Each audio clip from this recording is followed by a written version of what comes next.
Hello, hello, hello. What's up, Good Vibe Love Tribe? I'm here, Evolve Universities, and I'm bringing to you Love Therapies today. So you guys know I did the letter last week. It wasn't a letter. A girl had asked for advice about, her boyfriend, her new boyfriend did not want her to go out. It was a certain place that she wanted to go, and he just kind of was like, yeah, I'm not around for that. I'm not, no. And I said that, I was happy for her that she decided not to go. So that prompted me to do the video that said what masculine protection looks like. So I went into a couple keys of what masculine protection looks like, how it shows up. And so today I want to be talking about how protection, provision, and security from a man actually benefits the feminine or the woman, and the equation. A lot of women, we shun certain things as it relates to protection and provision and security. And I don't know if you guys remember how I went into women will always deem a man's behavior as toxic, obsessive, jealous, and insecure, when in reality, it's just a protective mechanism that they're offering us. It's actually a blessing for us to have that masculine protection. So, in case in point, if my husband says, I don't really care for you to be at that certain spot, there's a reason why he's saying it. And 99.9% of the time, it's not because the man is insecure, which is what our feminine mind will say is, oh, he's just jealous, girl. He's just insecure. When in reality, they know the dangers that lurk in this world on a day-to-day basis. I'm going to tell this story real quick. So I was driving home today, y'all, right? And it's so funny that everything I want to talk about, something always happens. So I'm driving home and I'm on my way up to this hotel. I see a man a woman cut a man off in the road. The man yelled out some obscenities out of the window, and the woman yelled something back out of the window. This man got out of his car, opened his trunk, grabbed a baseball bat, and started beating the back of her windshield out.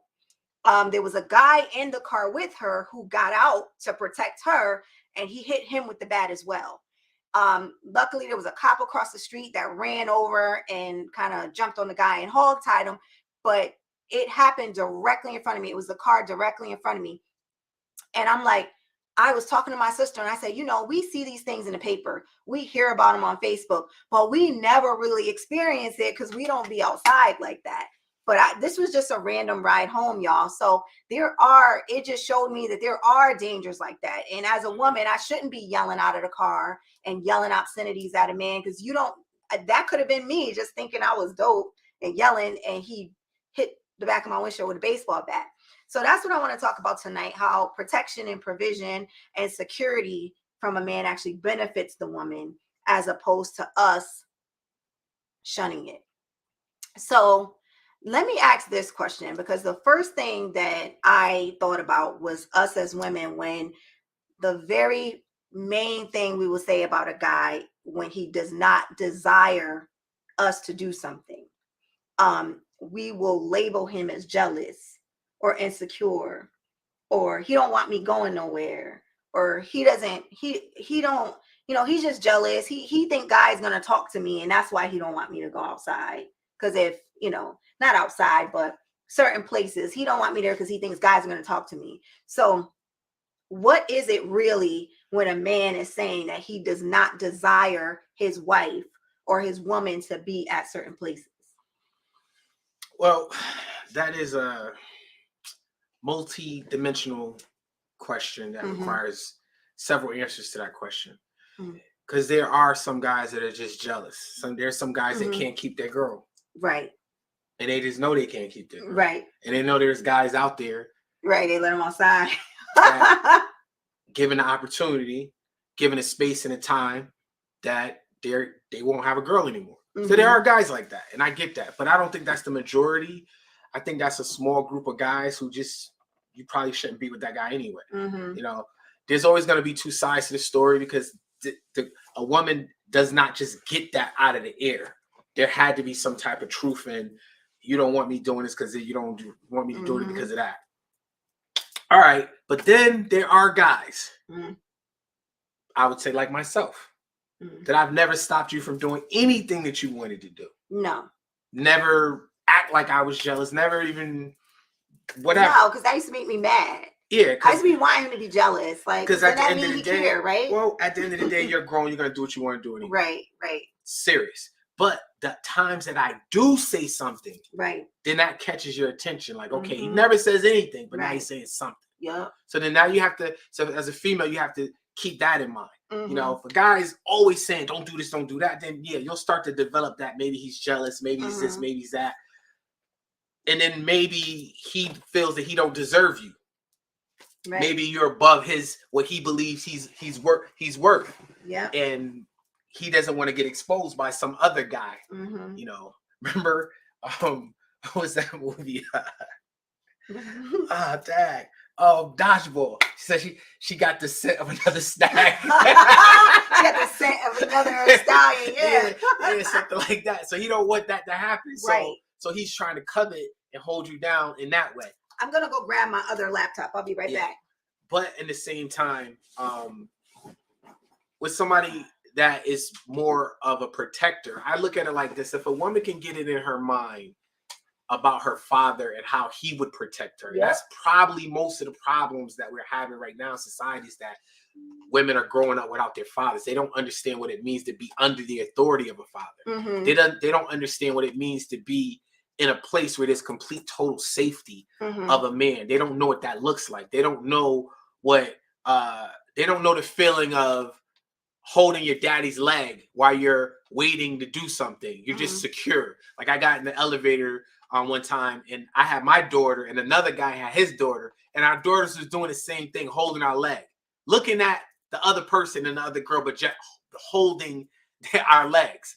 That was a security blanket for them. They knew that at the end of the day, whatever went down in this elevator, if those two little girls had it scrapped, they knew that they was good because their daddies was there. Right. So a lot of times it's that not having the witness of that early on, you grow up and you mistranslate what security really looks like. Yeah. So the first thing is, you got to really evaluate yourself and see where that's coming from. You know, if you don't know what a male's provision is, then you're going to misinterpret it every time. And I would say that if I love a woman like I love my daughter, that is the highest love you can give, because I love my daughter unconditionally. I might love my wife with conditions. She might do things that make me not love her. You know, it's just how it goes. But my daughter, like, she's always going to be my daughter. And I see me when I see her. And if I love her like that, I'm going to protect her like that. And if I translate that over to my woman, then that's a type of protection that you just can't get anywhere else, you know. And we'll go into deep, but that's just because I was saying in the video, so I said that I was going to get a male perspective on what I was speaking about. So I did bring up the father's protection and how, you know, the same way we as women have feminine intuition, men have this instinct where they can almost sniff out impending danger. Not even that danger is there, but just like danger that could be impending. And we are kind of flitting around life like bees on flowers, just kind of lip gloss and brunch and smiling and laughing. And we don't really understand why there are certain times that provision, that security actually kicks in. So another thing that I wanted to have you talk about is the fact that when a man takes on the responsibility of having a wife, right, he actually takes that woman underneath his care. So at that point, how he cares for, like you said, a daughter or whatever, how does that even translate? You're taking on a wife. She's taking on your last name. She's an extension of you outside. All right. Well, I'm sure that because I'm up here, you didn't want me to just kind of like play along. You wanted me to go there, right? You can All go right. wherever you want to So, go. so here's the thing. This is what it boils down to. When a woman walks down that aisle with her father gives that daughter to that man.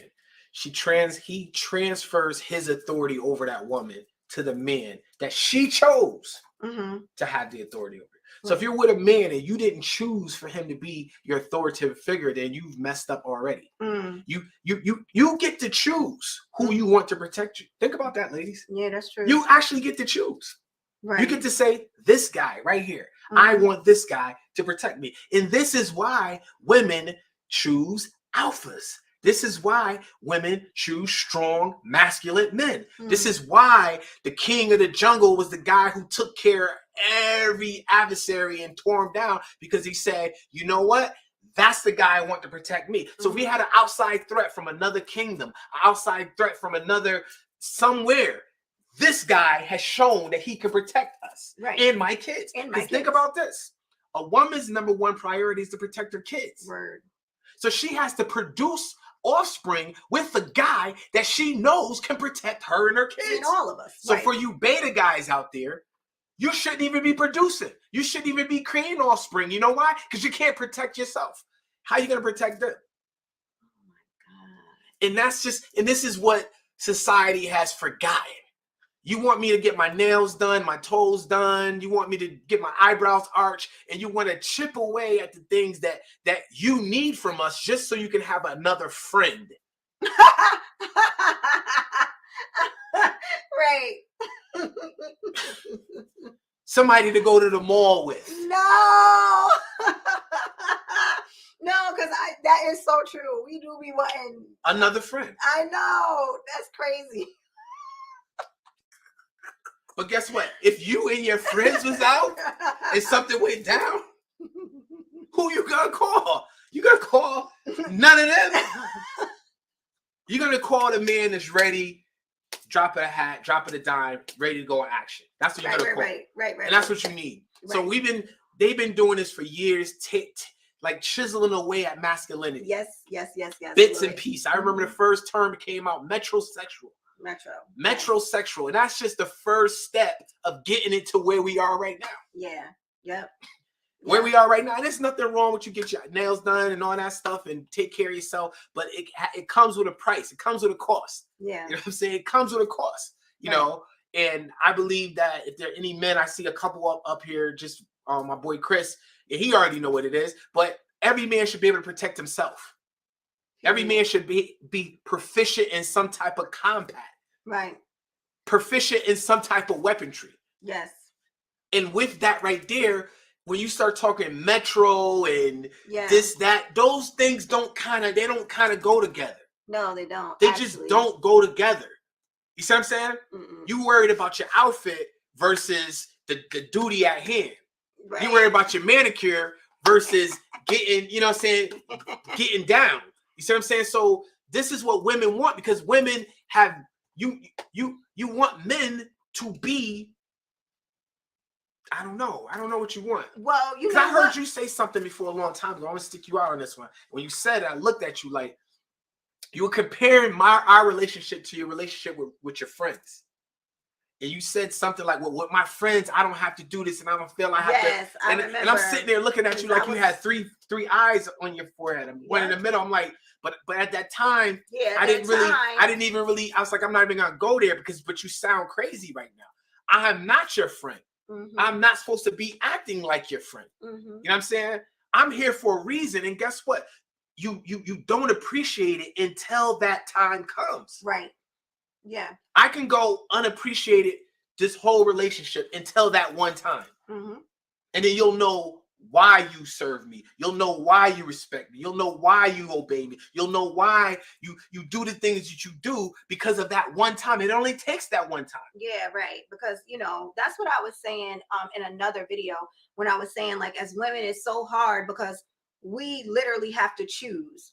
We want two things wrapped up in the same package. So we will want the guy that's our friend and he's at the mall and we're like, and then he's like looking around for danger. You wondering why he's not engaged because he's not really looking at that. And that's something that I had to understand. I realized something very imperative, that when I noticed the difference in his behavior based on the venue that we're at. So I would realize that, like at a party or like at home, he's mad loose. And then, or like, let's say the party is our family, he's loose. And then if we go out to a certain place, he's not. He's very like, you know, what's the word that I would look for? Not docile, but more like just I'm not here to party. You know what I mean? I'm not here to have fun with y'all. I'm looking to see what's about to transpire, if anything. So I had to realize that. I also had to realize that what we want is contradictory. We can't have both. It's not possible to have the guy that is docile, super laid back, super this, super that, and then also want that guy to be Killer. not a, come on, stop. Now people gotta think it's better it's better to be a warrior in a garden than be a gardener in a war. No, that's true though. That's true. So a lot of times, you know, protection, we look at things, we want the man that's going to go to the mall with us, hold our hand. Of course, we all want that. We're women. We want our guys to be soft. But at the same time, we need to see that balance. But we will pick the wrong guys, usually. We'll pick the guy that's our friend, the guy that's chilling, the guy that's hanging out with us all the time. And then when something goes wrong or there's a problem in the household and we want a solution, he's not the guy coming up with it. He's the guy that's like, well, you got it, you know, handle it. You know, you good, you got it covered. And then we wonder why he's not picking up the slack in our life. If I said last week, if you have a guy in your life, right, and I call him and I'm like, listen, I got a problem, A, B, C, and D. It doesn't matter what it is or how little it is. It could be job, it could be business, it could be advice. And he'd be like, oh, that's crazy. I'm gonna be like, what? Like, what are you here for? Like, I need something. Tell me something. Give me something. Advice. Give me an idea. Tell me what to do. Talk me off the ledge. Something. Where there's some guys that'll just be like, so how you gonna handle that? Then I wouldn't have called you if I could do it. Let me say this. I just read a comment. It's my first. I've never read comments, but I just read a comment. It's a good comment. It said protection goes more than just physical. It goes in a lot of ways. It extends. Okay. And this is some of the things that I talked to you about. Yes. Now watch this right here. I'm saying this to women, and some guys might get offended by this, but I don't care. But watch this right here. And I think it's this comment right here. Yeah. So how do you protect your woman when you're not around? You protect her by being a certain kind of guy. That guy, other guys know not to mess with her because she's yours. That's how you protect your name, because she carries your name. So with that name, she's protected by people she don't even know. Just because she's my wife. Just because that's Smooth's wife. That's T-Dub's wife. If she's on the side of the road, one of my hundreds of people in this town that knows me very well, hundreds, I'm talking about hundreds, will see her and know that that's my wife, and they will pull their car over and aid her and be proud that they did it just to say that they did something for me. So when it comes to men's protection, women, you have to know that their name have to mean something. Their name can't be mud in the streets, because guess what? That's going to be hard for you.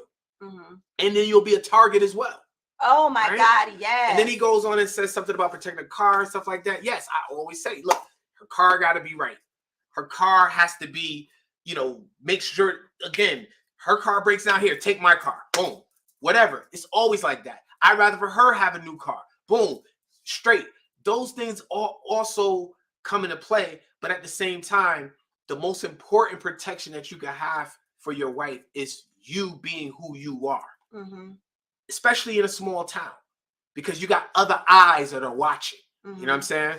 And then, but another thing too, I was gonna say, as far as Mel's comment where she said protection extends, y'all do know that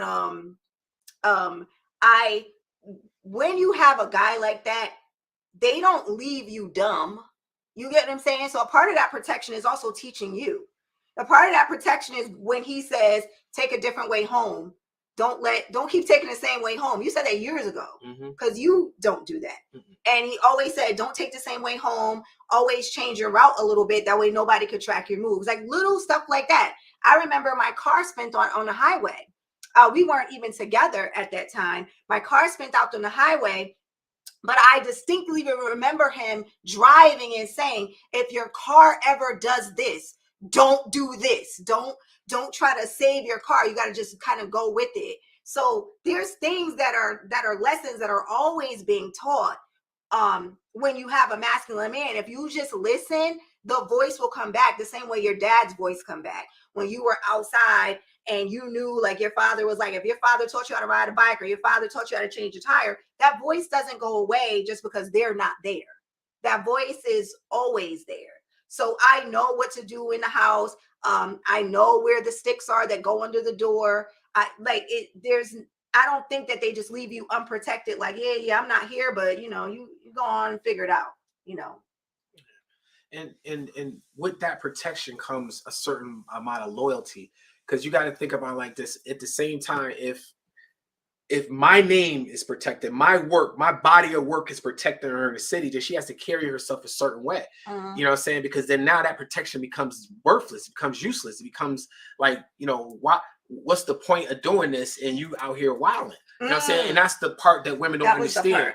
They don't understand that either. That if you have that benefit, then you have to appreciate that benefit and act accordingly to that. Yeah. Because everybody don't have that. You know what I'm saying? There's some guys that out there that people don't care nothing about them. They'll just push up on you like, yo, I'm such and such. So what? F that nigga, whatever. You know what I'm saying? And apply crazy pressure with no type of respect. No woman wants the guy that nobody respects. That's the number one thing in protection. If your guy's not respected, then it's gonna come a time where you're out somewhere and guys are gonna disrespect this man. And he's gotta make a decision. They're probably gonna use you to disrespect him. You know what I'm saying? And then what he gonna do? I was telling women in my past videos is that I don't know that if you've ever looked at, Geisha Life or just different Troy, there was always a woman behind the fall of an empire. It was never usually the guys. It was usually the woman acting outside of the parameters and the boundaries and the jurisdiction that she was supposed to operate out. And now men had to go to war because of that. There was like Helen of Troy. There was so many that the empires fell because women didn't understand how to conduct themselves in a way that actually helped their man protect them. When I'm out and men are talking, I don't talk. Like, unless he says, Tanisha, and he taps me in, what do you think? There's nothing for me to say. I stay out of grown men's business. I don't insert myself. I don't, because what I feel is, and in my opinion, well, I don't agree with nothing y'all say, because now when I get slick and then the guy gets slick with me, now he got to be like, yo, why are you disrespecting my wife? Now they got to fight just because I was talking too much. Yeah. And let me ask you this, the situation that you had earlier, with the baseball bat, the girl was driving, right? The girl was driving. And it was a guy in the car, right? She with cut her. him off. No, there was a guy in the car with her, right? Passenger side, yeah. She cut somebody off, right? Yes. Then she yelled out obscenity. Yeah, they both did. Yes. And then the only person that got hurt was the guy that was minding his business in the car. The guy that was in the passenger seat minding his business. With the girl that yelled at, that ran her mouth to another guy. Right. Okay, I just wanted to be clear on that. Yeah. And now your back windshield is banged out. Because you couldn't keep your mouth shut. Because you couldn't just be like, okay. And because first of all, he should have been, I don't know who he was. He should have been driving, number one. That's the way he should have been driving. He should have been driving. And then if he wasn't driving, he should have been like, shut up. Honestly, Chris, you're right. I just see your comment that woman caused a dangerous situation for her and him. She absolutely did. Her windshield got banged out. And the guy that got out the car to protect her, he got hit with the bat too. Yeah. Because the guy did damage before the cop ran across the street and stopped him. Yeah. So he got hit with the bat. So what was he supposed to do in that situation? Somebody help me. Chris, what would you have done if you're in the car with your girl, your wife, and she does something weird and cut somebody off. It might be her fault, it might not be her fault. But then she says something to the guy, and that right there is what triggered him to bang the windshield. Now you're in the car sitting there going, "It ain't my problem." What? What are you gonna do? How do you deal with that? What do you got it? What do you have to do? This is why I tell ISIS, close your mouth. Yeah, exactly. You got it. Like, what are you doing? But you know what? This is a safe environment for ladies to be women. Yeah. But outside of here, no, I'm not shutting my. You're not telling me to shut my. That's the problem. Yeah. But they don't understand that little example right there could have got somebody killed. Because what did I say the first thing he swung the bat? So I would have hit him in the head. If I'm gonna swing the bat, I'm gonna swing the bat. I'm not gonna hit somebody in the arm. Right. I'm gonna have intentions to really hurt that person. Yeah. Because what if I hit him in the arm, he pull out a gun? Right. Now we all dead. Yeah. So if you're gonna swing the bat, swing it. Swing the bat. Yeah. And that could have been deadly for somebody. Or a couple people. A couple people. Yeah. Even me. What if the gun hit? Just my car was behind it. You can't control your emotions. Right. I was telling people, I was talking, I think we were talking about masculine protection in general, but I was saying that we as women don't understand. We don't understand boundaries, laws, jurisdiction, parameters, self-control. Absolutely. There are certain things we don't understand because the feminine pole is like in the water. It flows. So we don't necessarily understand parameters and boundaries. It's something that has to be taught. It is something that has to be instilled. It is something that has to be studied. So when I say parameters, like, again, he didn't go even that deep, but when you get married, your father gives you away. The authority of the father is passed to the husband. We get to choose, right? But now that I've chosen the new authority, which we don't like that word, but the new authority in my life is him.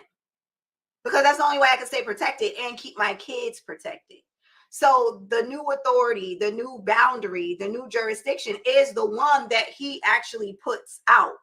Because men, I feel, now you can tell me if I'm wrong, men are territorial. I wouldn't say jealous, but like when there's lion's pride, they don't go into another lion's pride. Like they don't, it's one lion to the pride, and then there's one alpha lion in that pride, and they all know who the alpha is. Then there's a pride miles away that they know that they don't cross each other's boundaries or parameters. And I think once you take on the last name, once you take on the shift in, I was even saying that when you get married, there is the woman has a name anymore. When you get married and you get reintroduced, it says Mr. and Mrs. Timothy Dawson, Mr. and Mrs. Christopher Elliott.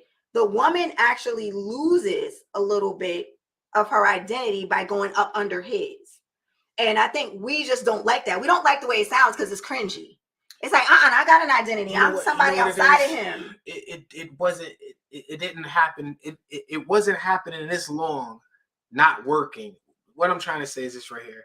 This is some new stuff that y'all just came up with. Yeah. This was working. It was working fine for a long time until somebody decided, you know what?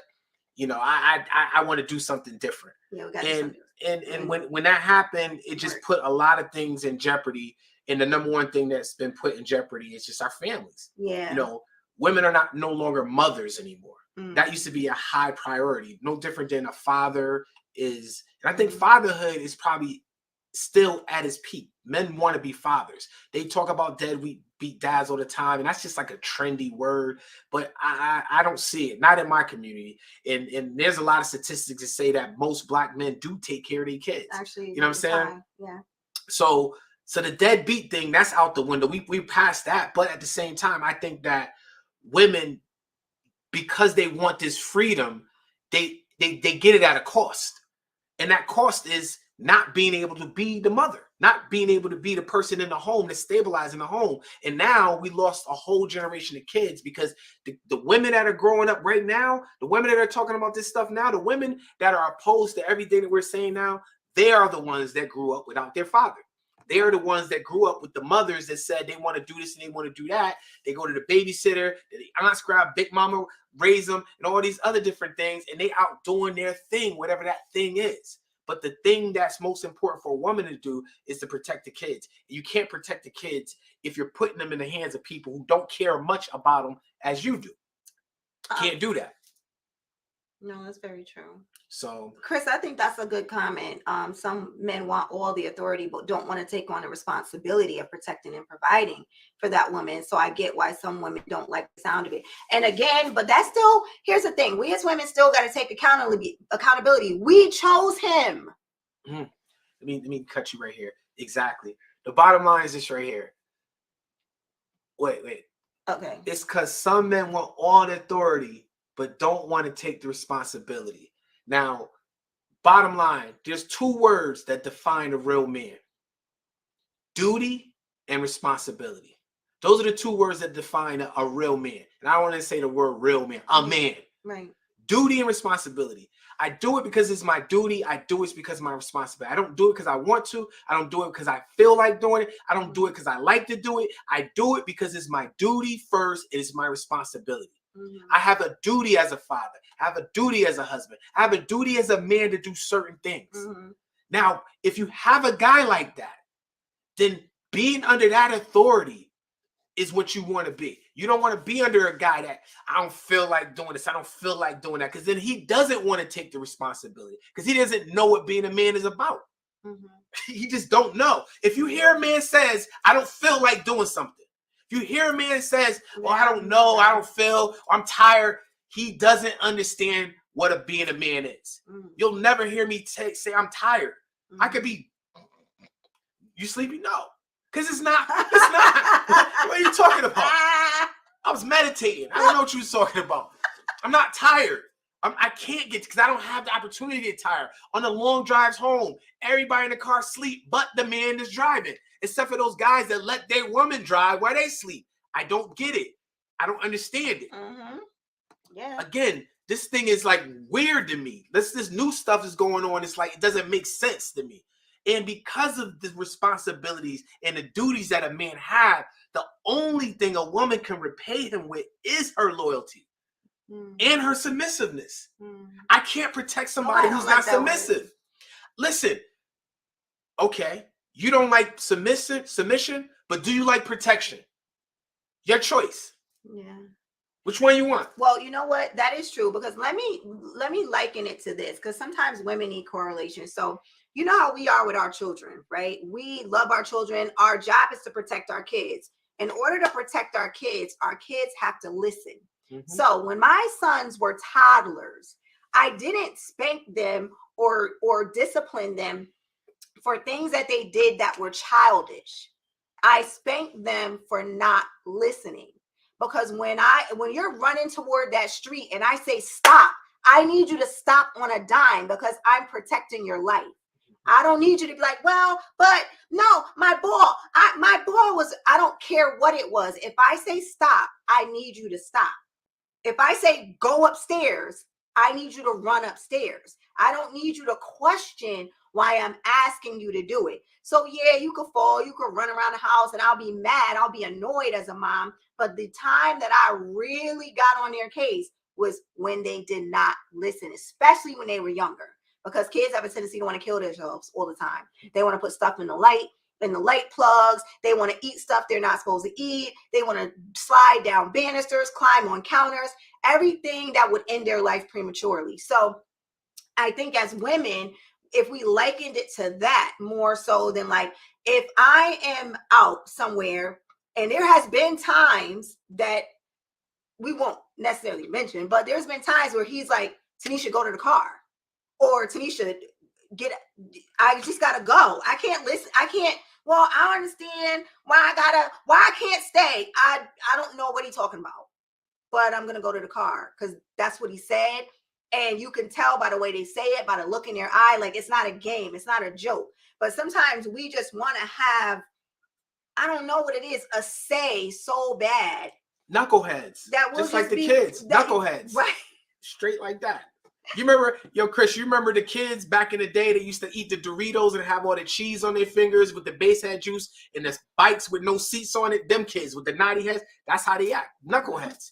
Just like that. Right. You know what I'm saying? They just don't want to, they just got to find a way to, you know what it is? I think it's because they want to feel significant in little simple things. I want to feel significant. I want to have a say. I want to be able to say, you know, but the way the world works and the way things move, the speed, we don't have time for that. So I don't have time to explain to you why you need to go right now. You just need to go. And I should be able to say that. I should have enough credibility that I should be able to say that without question. And then if there's an explanation needed, it can be done later. That's the way it should be. And that's how functioning couples, functioning families operate. Yeah. Because two heads is a monster. And that's what we got. A bunch of monstrous relationships out there where this one is saying this and this one's saying that and this one's saying this. And they're going back and forth. One person makes the decision and the other one has to follow. Now, sometimes the woman is that person, which I think that's dysfunctional in itself, because I think that when it comes to real life pressure, most women are not built to handle that. That is why the man has broad shoulders and they have wide hips. Period. Simple as that. Wide hips. You got wide hips to carry babies on the side, and I got wide shoulders to carry all y'all. Right. You know what I mean? That's right. But the one thing I wanted to say though is that when it comes to accountability in the relationship for the women, we got to start choosing better. And when I say that, there's certain things that you got to look for in a guy early on. Like I gave y'all the example about how when I first met him, our first date was at his house. What was our second date that I had actually been over? My first time at his house. And our conversation just got really good. And it was like 2 a.m. And I was like, all right, I got to get going. He was like, oh, nah, you can't go. Like, that's not, you know, I felt nervous at first, but then I would have felt more weird if he'd have been like, all right, get home safe. And it's 2:30 a.m. So at those times, we got to gauge the kind of guy it is, not just those random situations. But the one thing I know about guys that, as a woman looking at, you got to see how his leadership skills are. And a lot of guys, they don't know how to show their leadership skills early on. They kind of just, the girl is running everything. She's picking everything. She's doing everything. And he's just kind of along for the ride. And we just like the companionship. We end up with a friend who has no leadership skills, doesn't know how to lead, protect, provide for a family, doesn't know how to handle money. And then we get inside of it and now it's too late. The construct is built and we like, ew, I don't like it here. I'm ready to go, because that's why we leave. We leave because we're not happy. That's usually why we leave. I'm not happy. I didn't sign up for this. This has gone on too long. I'm out. I could find something better. And it's really because you didn't vet the guy good to begin with. When you're on a date as a woman, let the man do most of the talking. But we get at the table and we are chatty Cathy, telling him everything, talking about everything. Find out about him. Find out if you could get on his page. Find out if he got a page. Find out if he's going somewhere. Because he might even have a page. He's just trying to get on yours. So as we're dating, we're not vetting any guys. We don't even know if he knows how to lead. Do we know how to serve? Has he ever served? Has he ran anything a day in his life? How is he going to run this family if you've never run anything? And I think that's where our lack of accountability comes in at. It's kind of like, I chose him, but buyer's remorse. Okay, can I send this back? Because this don't go with nothing I got in the house. It don't fit here. So I think that's where a lot of our problems come in as women. We just don't vet him well enough. Yeah, well, women, you've made bad decisions over bad decisions over bad decisions. And some of it is your fault, some of it is not. Going back to what I originally said, without a father, you're going to make bad decisions because you don't know what you're looking for. If you had a father in your house, you would be looking for a man that models after that man, how he treated you, how he treated his mother, or your mother rather, how he treated his mother. Either way, just you'll see a model of what a real man is, or not. you know. But if you had a father in your house, you at least know what it feels like to be under the authority of a man, what it feels like to be loved by a man. You'll know what love really is in a man. You'll understand that protection is a vital part of his love. See, this is the thing. Women Yeah, get that's this thing. true. Women get this thing where I love you. You want a guy to tell you he loves you. You know, and at some point, when is he gonna tell me and all that? So I don't know if that still goes on. That was back in the day. I remember when we was younger. Who's gonna be the first person to say love you? But you know, a man loves you not because of action, not because of his words, but because of his actions. You know, the things that he does that's provision. He gives provision for you. You know, he's concerned about certain things that you just have to make sure that he's doing those little things. The provision, looking past what we're doing right now. Like even at night, I don't even remember that. Don't even remember the night she's talking about, but it just sounds something like I would do. And part of it was a test, I'm sure, because that's what I do. I test people all the time. I wanted to see your action. Wanted to see, you know, whether or not you were gonna be like, oh, nine, or just whether you was gonna at least let me explain to you what my reasoning for you not leaving was. Now you could have left either way. I wasn't gonna kidnap you, not like that. But as long as you know that I'm not comfortable with your leaving, and if you feel that you're fine doing that, that's fine. But for me personally, I don't feel comfortable with you leaving at this time because I'm responsible. I'm responsible. Something happened. You left my house late, and something happened to you. What I'm gonna do? You know. So that's what it is, and that's something that a father would do. I was gonna say the two things to that. Like I remember growing up with my dad, and my mother always had to plead my case because my father, it was no. Like answer was just and or my brother had to be going, and we're not even the same age. I don't want him coming with me to go to this party when he's younger than me. But you know, so I had to realize that that's what was going on. Though you're not just gonna let your baby girl out, like to just be out here frolicking around. But I was gonna say that one of the reasons why you spoke to it when we were just talking in conversation, and you were saying how all the heinous things, like the reason that men know what the dangers are out there because they are the dangers. So like what I was telling her the other day is that if you could think of the most heinous thing that's ever happened, most 99.9% of them were done by men, whether it's child pornography, whether it's sex trafficking, whether it's murdering sprees, wars, kidnapping, rape. Well, can't say that on the thing. Too late. Okay, but anyway, all the worst things in the world that happen, just robbing people, just riding by, just starting trouble. All those things, if every man that listens to my voice would be honest, at some point, some, if not all of those things, most of those things have crossed their mind. I'm not saying they're going to do it or that they're that bad person, but the thought, you've been in a place that at some point you thought about crossing those lines, or you thought about the idea of it. They came in your head at some point. You're a man. I don't care. And when those things come in your head, depending on what kind of guy you are, you'll put them to the back. You'll rebuke them. You do whatever it is your mental exercise is, and you'll move on with your life. It doesn't take more than a second of your day. But what about those guys that are not disciplined, that are weak? What about those guys that are going through stuff and don't have the life that I have, or don't have the people that love them and respect them, don't have any of those things that's going for them? Those things constantly chip away at them. Now they're walking down the street at a woman they know they can't get. They're looking at her.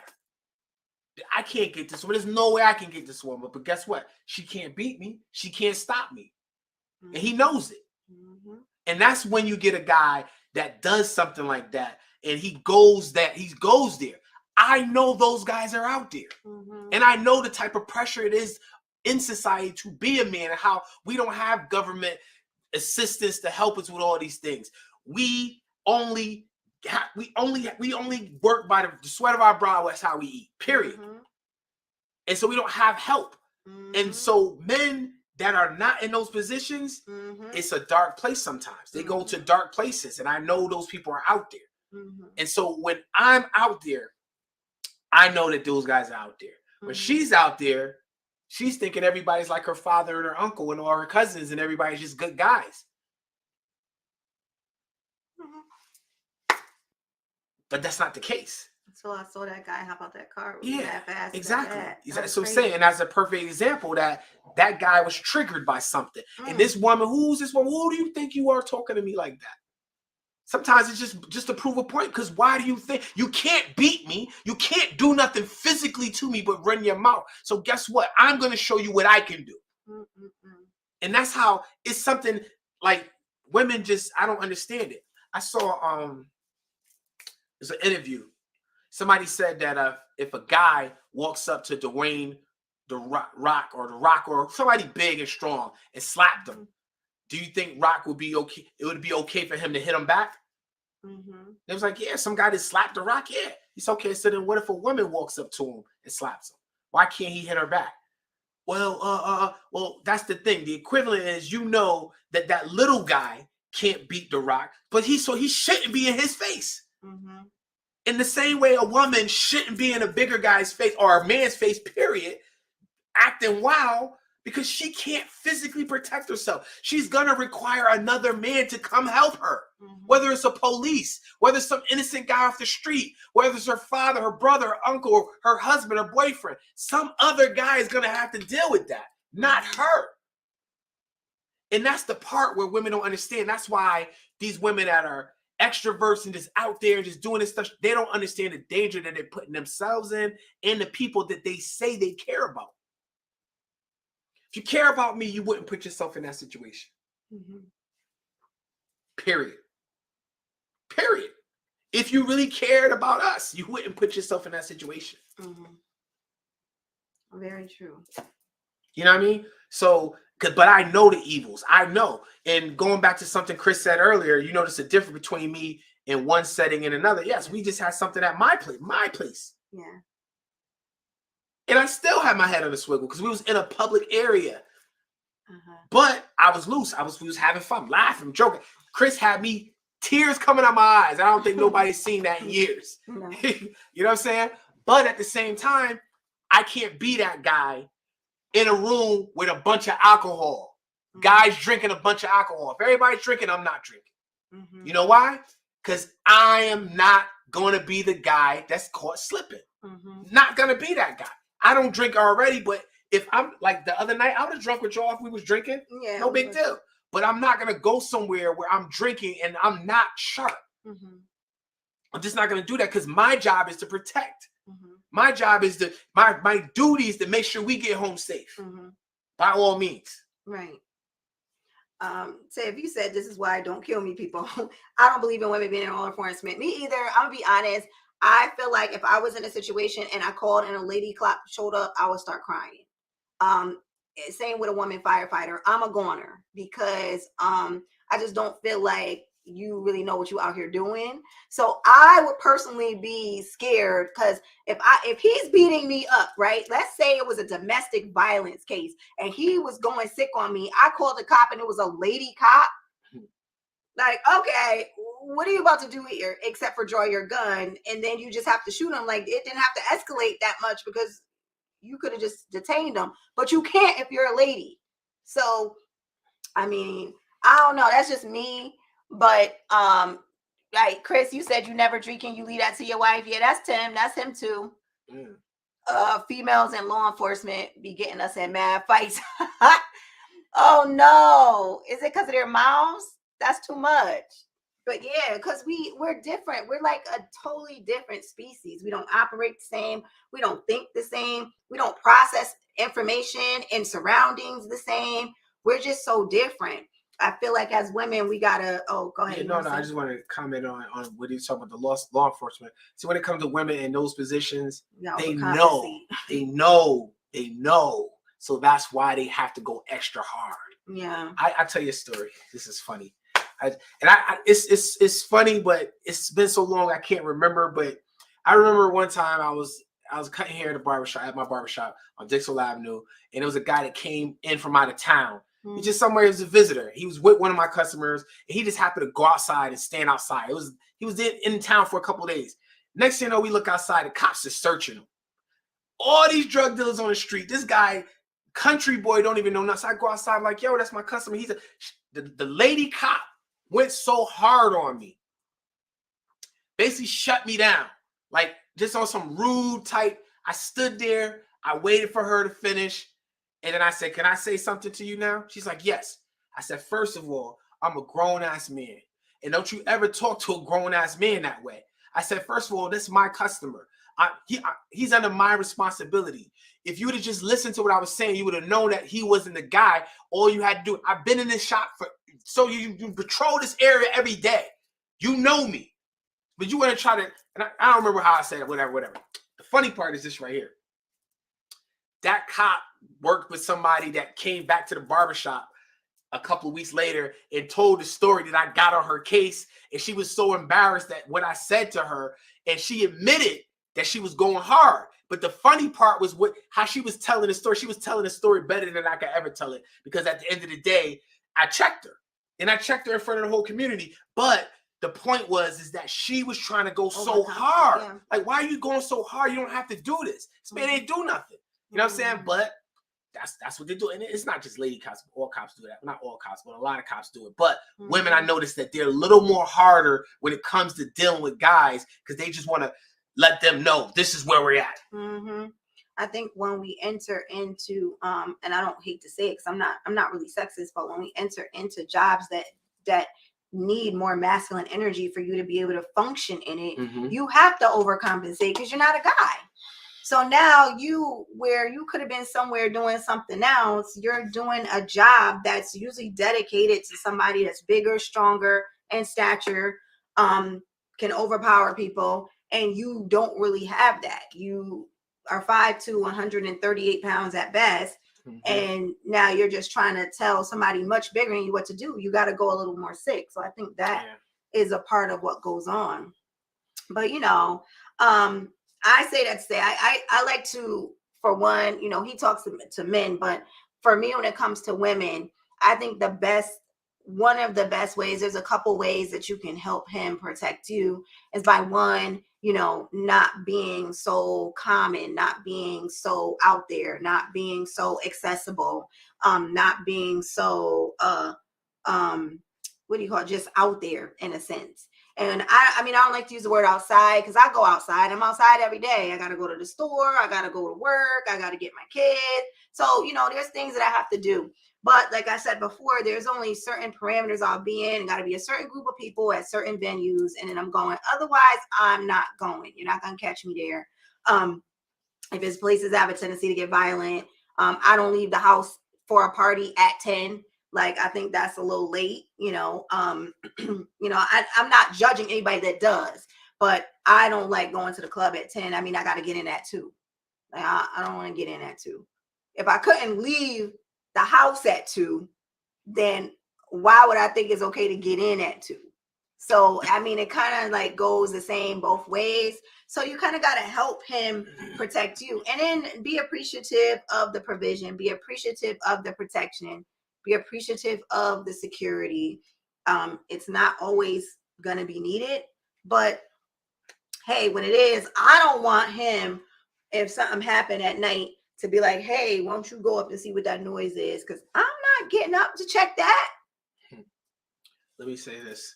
So there's a couple of things I can use, a couple of examples I can use to nail this home. And what my perspective is on the whole thing is this. Number one, having a masculine man is like having an insurance policy.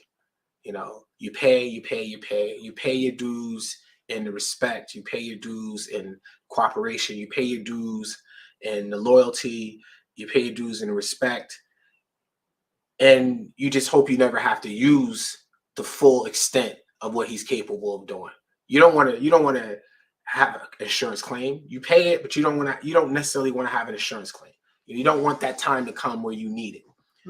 But also, I asked a young man this the other day.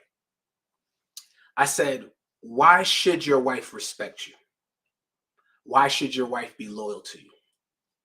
He was just like, because I give her that same vibe. I was like, you could, okay. I said, but that's not why she's supposed to respect you and supposed to be loyal to you. And I said to her, I said, if there was a bump in the night, I said, would your wife question at any moment you'll be the person that's going to go take care of that? Mhm. He was like, no. I said, if there was a pending danger, would she question, would you put your life on the line to protect her? Mhm. He's like, no, she wouldn't question it. I said, you sure she wouldn't question it? I said, maybe you should ask her.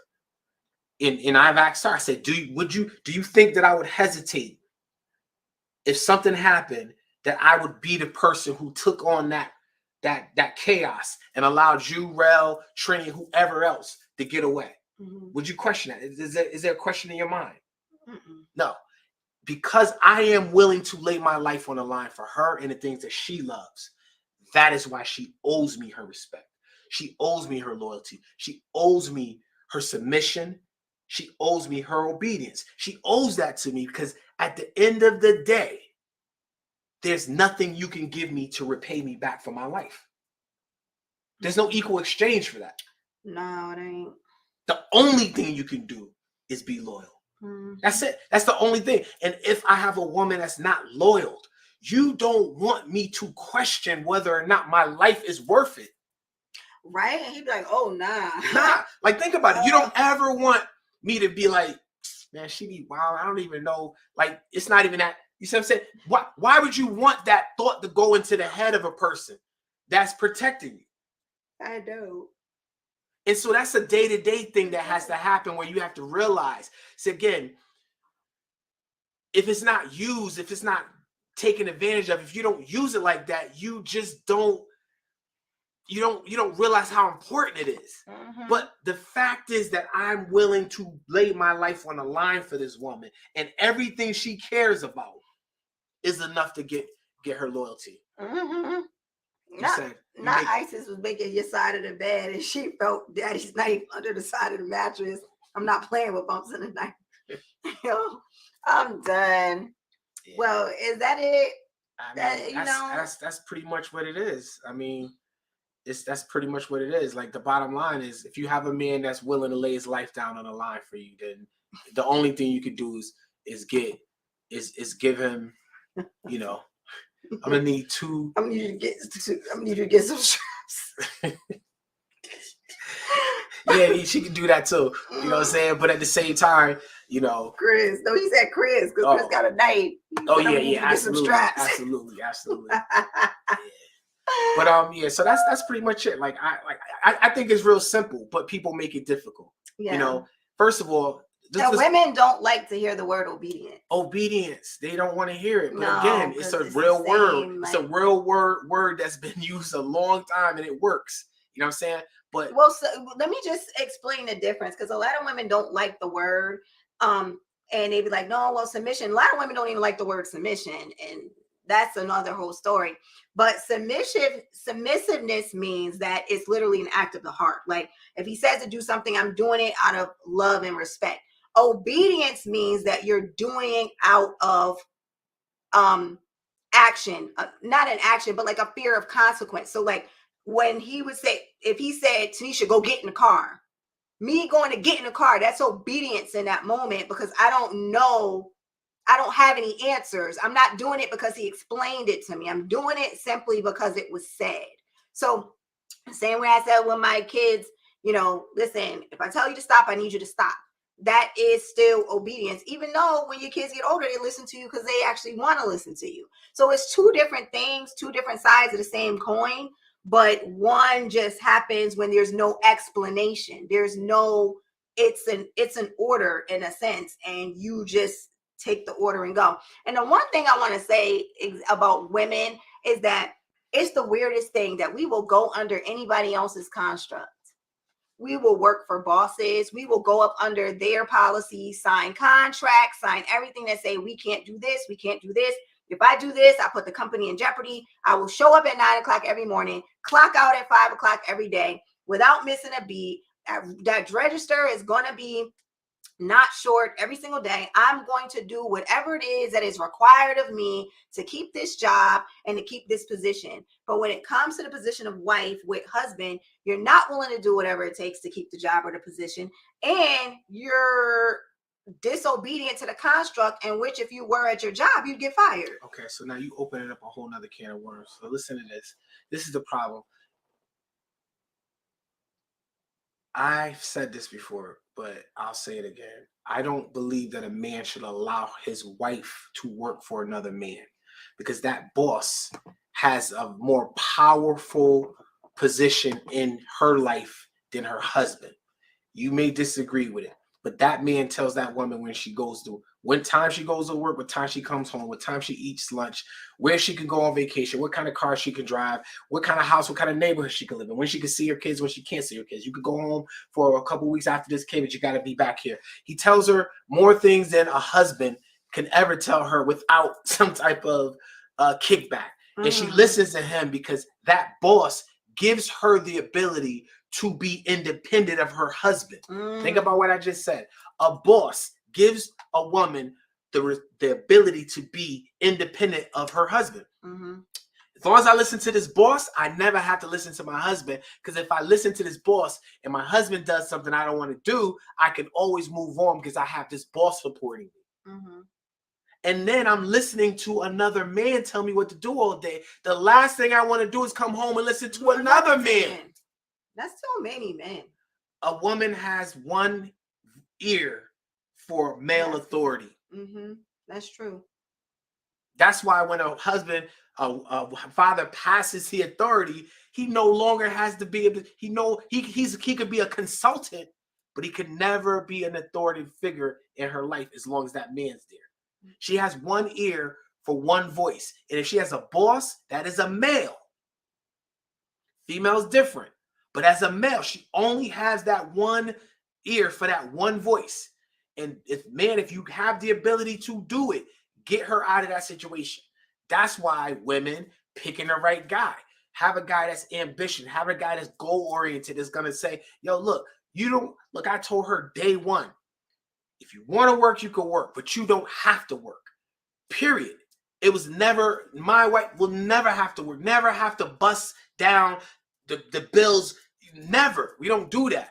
You know what I'm saying? That's just not a thing, because as long as I'm doing that, I'm not operating in my responsibility and my duty. And my duty is to provide, to protect and provide. Period. Because you know how it go. Her money is her money. My money is our money. That's just how they think. And that's a real reality. But when a woman is busting down with the bills and stuff like that, she's automatically saying, well, why do I need to listen to this? She's questioning her position in this place. So as a guy, I say that be careful with that. Or at least if you can't do anything about it, understand it.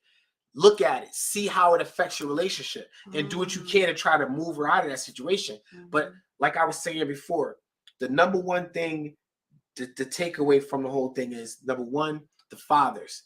A woman without a father in her life is going to be very difficult. So guys, if you know this woman wasn't raised with a father, it's going to be difficult for you to be that type of man. You might have to be one of these modern type men to be with that type of woman.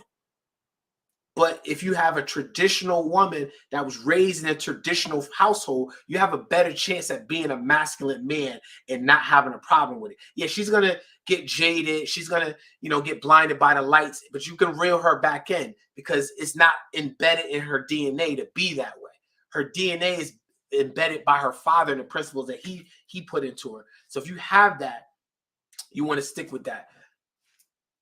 No, I agree. I said what I said, as far as like, we'll go up under somebody else's, but it's super hard to go up under a guy's. But you did say something. I posted something like this the other day. I'm not sure if it was a Divine Feminine group, but just my page. And I said, when a woman makes a whole bunch of money and her man doesn't, the money becomes her man, because the money provides everything that he could, would, or cannot. So now you automatically, I don't need you because listen, I could pay for this. I can pay for that. I can do this. I can do that. So the money actually becomes her masculine counterpart more so than anything else. But you said that, once that the man is provided, when you have a job and you work for a guy, the man is providing, that for you. Absolutely. So and at the end of the day, like I said, it's real simple. If she got a father, then you should be able to walk into your masculinity, at least bring her to that point. That's another discussion. But at the other time, don't do that. No. It's another discussion. But the other thing is men knowing the evils in this world. That's why we are so protective. We know those evils. We're familiar when we understand how bad it can get, how quick it can happen. You know what I'm saying? And because of that, we know that at moments of time, we would have to be willing to lay our lives down in order to protect what we love, protect what we've agreed to, that we're in covenant with. You know, this is a contract, and I know what this contract, I understand the assignment. And by all means, it's a disgrace on me and my name to let something happen to somebody that I love, you know? And so if I'm not willing, able, and ready to act in a moment to stomp out that threat, then what kind of man am I? And I know nothing about with duty and responsibility. And because of that, that is why a woman needs to pick the type of guy that has that capacity. You do not want a man that is harmless. You do not want a man that doesn't have the capacity for violence. You need a man like that, because there are wolves out here that need to be taken down. And if they sniff that you in the situation where this guy ain't gonna do that, you are prey. You and him, and everything you love is to prey. So, you know, there's in minds with this right here. A few good men. The guy said, you need me on that wall. You want me on the wall. Because somewhere down in your little parties, you guys talk about things like that. And you need guys like me out there. You know what I'm saying? Protecting these walls for the liberties and the blankets that you rise up and sleep under. You know what I'm saying? These are the things that happen with guys, real guys and women. And guess what? Me, Eddie, and Chris could be talking about this on the side while y'all playing pool and dancing and drinking, but we're talking about the real dangers of the world. We're making sure everything is locked down and make sure everything is good. Y'all don't even know, but we know that this stuff is out here. We know it for a fact, and we're well aware of it. So with that being said, that is why you say, you know what? I just got to chill and just let this man be who he is. And if you find a guy like that, ladies, you want to hold on to him. It's going to be hard for you. It's going to be rough, and it's not going to be fun. I hear, you know, Tiff and Pee Wee going back and forth. So I'm not really hearing them go back and forth. Just little stuff that I hear. Tiff just like, he's too much. He's too much. But no, he's not enough. It's because you just don't know. You don't understand why he has 13 guns. More. all right there. You don't understand why he's teaching his daughter how to shoot and do these things. You don't understand why he got this big dog versus this cute little pup. You know what I'm saying? You don't understand. Like it's going over your head, but he's prepared. He's prepared for everything that could happen because his job, his duty is to protect what he loves, and that's you and your family. So, Tanisha, how do you help those women cope or respond to other women who try to make them think they're missing out on something because they're submissive to their husband? Oh, Tiff said, no, he got on your case real quick, right? Tiff, he had to throw you under the bus like that. So Chris, if this was me talking to a woman, and I was saying this in my last video last week, here's the thing.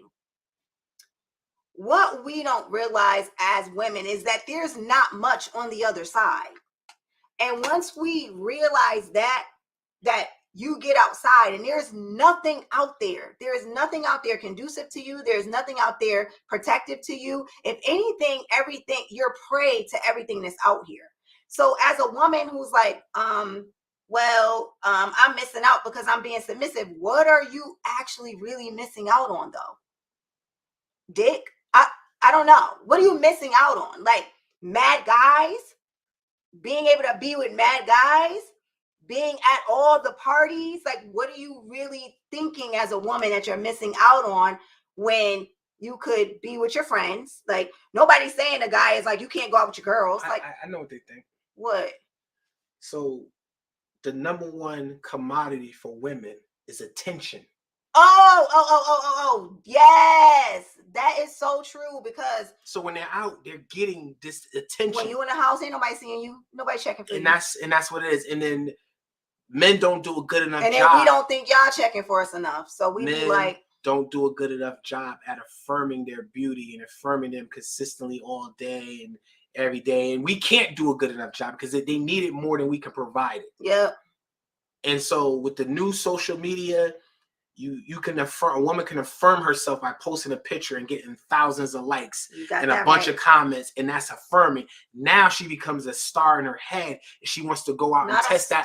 She wants to head. test that celebrity out in the club. She wants to test it out other places. See, it's a whole psychological thing that's going on. Oh my goodness, that is so true though, because remember you guys might not remember, but I said that women need to be admired and adored. It is an innate need. The same way that y'all need to be respected and validated, we have that same need of of just feeling adored, feeling admired, feeling loved. Like that is a big thing for us. And when, as a woman, when you have an extremely masculine guy that is all about work, purpose, legacy, he's not usually doing that because there's bigger fish to fry. You could walk by him because that's one of, like, listen, that is one of all of our things that we've all said, me, Tiff, Isis, Tiana, I'm exposing all of us, but we have all been like, we be walking around looking mad nice and they just be in their laptop. Like, get out your laptop. My butt got 10 inches bigger. You didn't even notice yet because you're in your laptop. So now you post a picture and everybody's like, gorgeous, beautiful, sexy. Oh my God. Oh my God. Then next thing you know, your inbox is popping. Guys is like, oh, if I was your man. And now you don't want him, but you just feel better. And now, again, you're a celebrity in your own eyes. And then that's mad funny that you want to go out and touch the celebrity, because that was a little bit far. But I guess when you go out and then people be like, oh, look at you. And then the guy like, yo, I'm going to buy you a drink. And then now you ain't about to do nothing with him. You know you're not about to go home. But again, dangerous. Again, disrespectful. Again, disloyal. But again, what are we willing to sacrifice the same way that guys... Remember I said the number one reason for guys cheating is not usually the girl looks so good. It's usually validation, that she offers him something that you don't. While you're home complaining about everything he doesn't do, there's somebody at his office affirming who he is to them. Oh my God, thank you so much. You helped me so much. I wouldn't be who I was because if it wasn't because of you. And then he get home and you like, you didn't take the trash out. It could be anything little. You didn't pay this bill. You didn't do this. My car needs this. You know, my tire was flat. We just always find something wrong. Well, it's the same thing with women. Like, usually if a woman ends up doing anything foolish, it's because of lack of attention and adoration at home. So I think if the masculines and the super feminines can find balance, at least in that area, where we understand that they're not going to be all up under us all the time, because a man's first purpose here is not us. His first purpose here is work, building, and development, or we wouldn't have the comforts that we have now. I wouldn't be able to be on this internet right now if it wasn't for a man putting these wires up and building this building. We wouldn't be able to enjoy the comforts if it weren't for men like that. So while we're wanting the guy to come out and hold our hand in the mall, there's some guy underground building something, and he's not home with his wife and kids.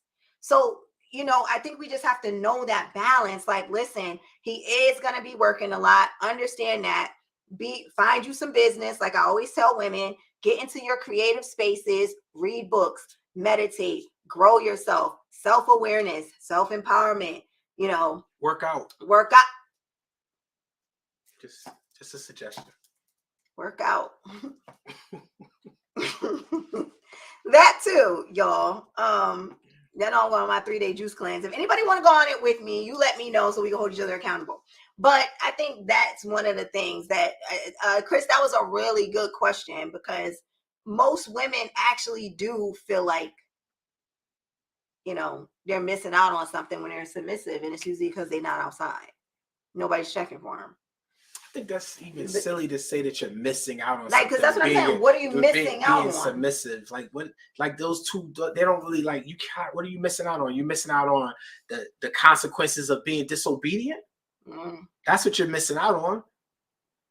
The danger you're bringing. Yeah, the danger you're bringing. Yeah, you're missing out. Yeah, you're missing out on that. That's what you're missing. Right.